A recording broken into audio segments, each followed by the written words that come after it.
Kaya pala ganito ang naging resulta ng kapalaran ko. Kasi alam ng Diyos na kaya ko. Sa edad kong to, napagod na akong magmadali. Kaya lahat ng ginagawa ko ngayon, ini-enjoy ko na lang.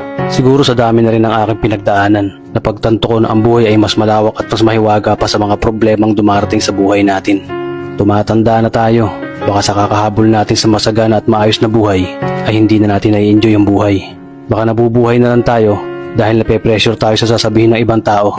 Marami na rin akong mga naging maling desisyon sa buhay, pero lahat yun nagsilbing aral sa akin at natuto ako sa mga pagkakamali ko. May mga taong sobra nating mamahalin at bibigyan ng halaga, pero ibabalik lang sa atin ay kabiguan at matinding trauma.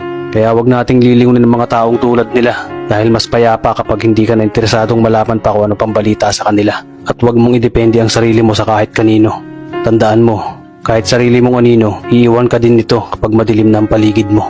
Kailangan natin matutunan na huwag ikumpara ang sarili natin sa iba dahil hindi natin laban ang laban nila. Karera mo to, di nila karera. Dahil ang buhay ay hindi naman nasusukat sa kung sino ang mayaman, kundi kung sino ang payapa.